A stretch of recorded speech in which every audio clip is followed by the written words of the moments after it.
नमस्कार मैत्रिणींनो, स्वागत आहे तुमचं एका नवीन व्हिडिओमध्ये। आपण आज 30 साईजच्या बाहीचं कटिंग बघूयात। हे 30 साईजचं आपलं समोरच्या भागाचं कटिंग आहे। याच्यापासून आपण बाहीची रुंदी ठरवायची आहे। तर नेहमी प्रश्न पडतो, बाही कटिंग करताना बाहीची रुंदी किती घ्यायची जेणेकरून बाही जोडताना कमी जास्त होते।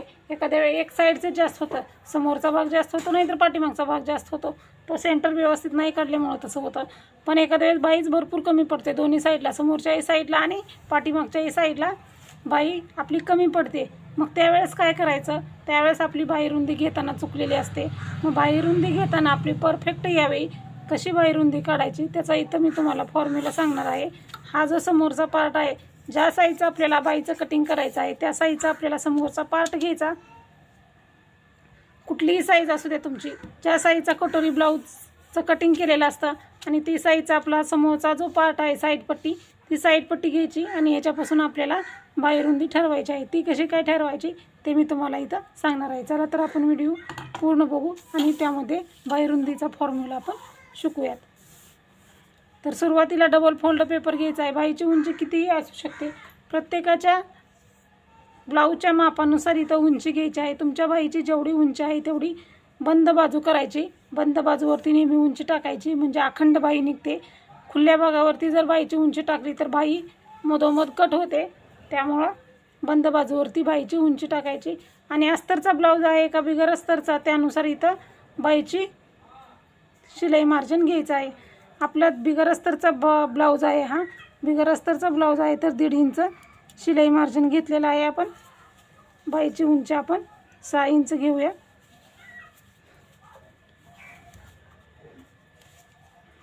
इथं काय केलं, 1.5 इंच शिलाई मार्जिन, इथं बाहीची उंची घेतली। वरती आपण सेम तसंच घेऊया। सुरुवातीला 1.5 इंच मार्जिन, 6 इंच बाहीची उंची, म्हणजे माप चुकणार नाही। खालच्या साईडला माप घेतलं की वरच्या साईडलाही माप घ्यायचं। 1.5 इंच शिलाई मार्जिन पट्टीनं मार्किंग करून घेऊ।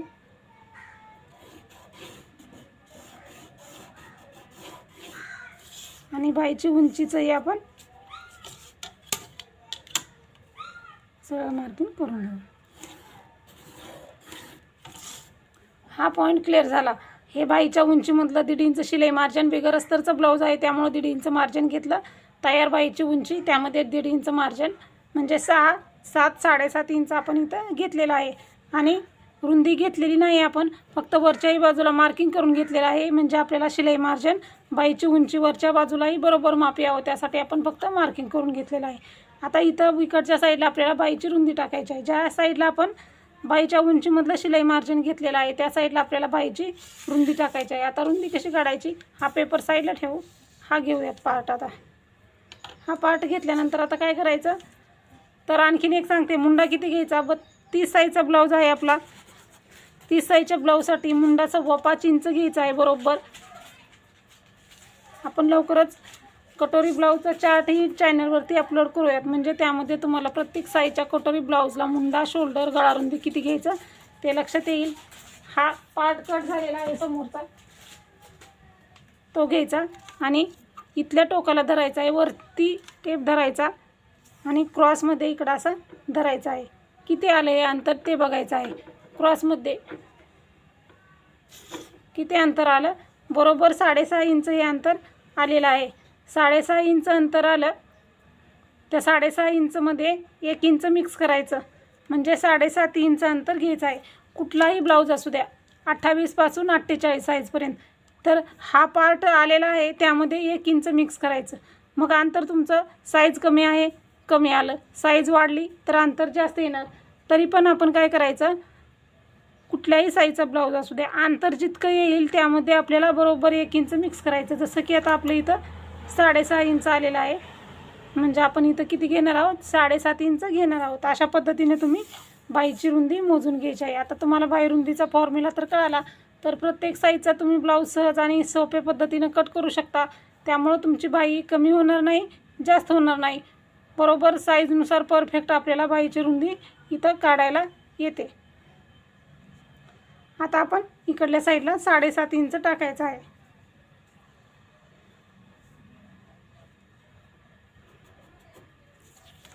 इकडच्या साईडलाही 7.5 इंच टाकायचं आहे। सरळ लाईननं ओढून घेता तिकडून इकडं टाकताना दोन्हीकडं मापं घ्यायची आणि मग पट्टीनं लाईन ओढायची, म्हणजे कसं हे लाईन येते आपली सरळ लाईन येते, कमी जास्त दोन्ही बाजूला होत नाही. हे 7.5 इंच आपल्याला झालेलं आहे. तर आता आपण काय करायचं, काय काय झालं आपलं बाईची उंची 1.5 इंच शिलाई मार्जिन, बाईची रुंदी, जे सर्वात अवघड आहे ते आपलं बाईची रुंदी आपल्याला इथं व्यवस्थित अशी मिळालेली आहे. तर आता आपल्याला कॅपाईट घ्यायची आहे. बाईची उंची किती आहे आपली 6 इंच आहे, तर 2.5 इंच कॅपाईट घ्यायची आपण इथं. सॉरी 2.5 इंच न घेता 3 इंच घ्या. कॅपाईट जी आहे ती 3 इंच घ्या. 3 इंच घेतल्याच्या नंतर खाली आपण बरोबर 2 इंच घ्यायचं आहे. कॅपाईट ही प्रत्येक उंचीनुसार बदलते. बाईची उंची जितकी आहे त्याप्रमाणे कॅपाईट बदलते. आणि हे जे 2 इंच अंतर आहे ते प्रत्येक ब्लाऊजला सेम घ्यायचं आहे 2 इंच. तर इथल्याही बाजूला 2 इंचाला एक मार्किंग करायची आणि 1 इंचाला एक मार्किंग करायची बाईला आकार देण्यासाठी. हे इथं 1 इंच आणि हे इथं 2 इंच. 2 आकार असतात ना बाईला आपल्या, पाठीमागचा आकार समोरचा आकार, 2 आकार देण्यासाठी 2 मार्किंग केलेले आहेत. आता सुरुवातीला आपल्याला 1 आकाराला मार्किंग करायची इथपर्यंत, इथून मार्किंग करायची आहे. सुरुवात इथपासून गोलाकार घ्यायला करायची.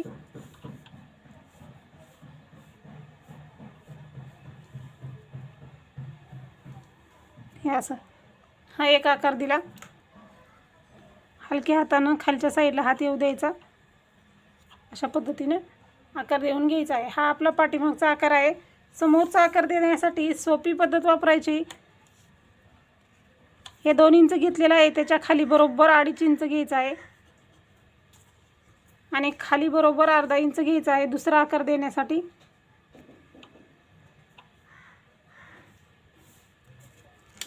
आणि सुरुवातीपासून सुरू करायचं खालपासून आणि हा असा आकार घ्यायचा, ह्या पॉईंटला जॉईन व्हायचं आणि आपल्याला आता या पॉईंटला जॉईन व्हायचं आहे. अशा पद्धतीने हे बाईचे आकार द्या.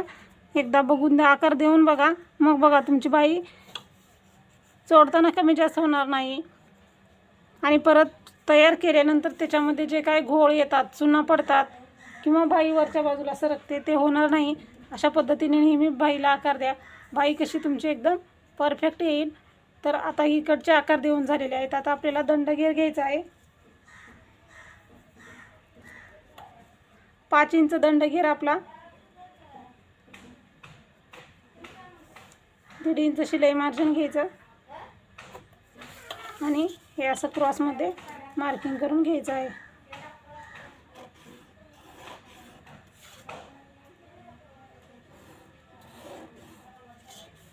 तर बघा अशा पद्धतीनं हे आपलं कटिंग झालेलं आहे. तर खूप सोपं सहज प्रत्येकाला समजेल अशा भाषेत मी तुम्हाला सांगितलेलं आहे. कटिंग करताना हा क्रॉस भाग आहे तो कट करायचा, वरचा भाग आपल्याला लागत नाही.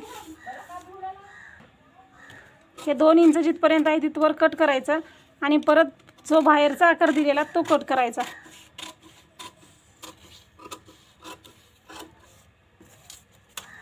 बघू शकता बाईचा आकार कसा परफेक्ट आलेला आहे.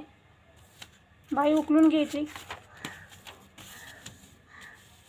उकलून घेतल्याच्या नंतर आपण जो दुसरा आकार दिलेला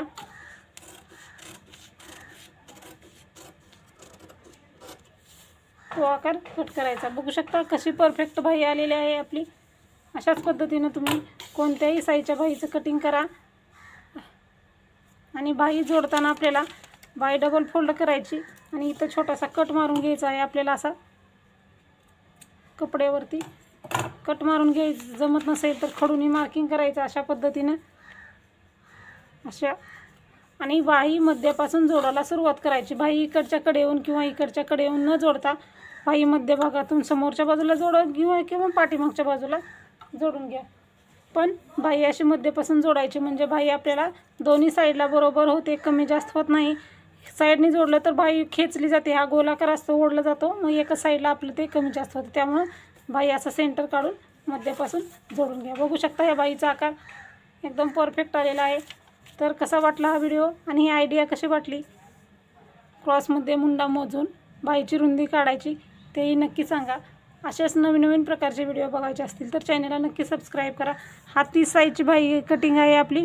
तर 30 साईजच्या कटोरी ब्लाऊजच्या कटिंगचा व्हिडिओची लिंक तुम्हाला ह्या व्हिडिओच्या डिस्क्रिप्शन बॉक्समध्ये देईन तुम्हाला. म्हणजे 30 साईजचं तुम्हाला बाई कटिंगही होईल आणि कटोरी ब्लाऊजचं कटिंगही मिळेल. चला तर भेटूया आपण पुढच्या व्हिडिओमध्ये. व्हिडिओ पूर्ण बघितल्याबद्दल धन्यवाद.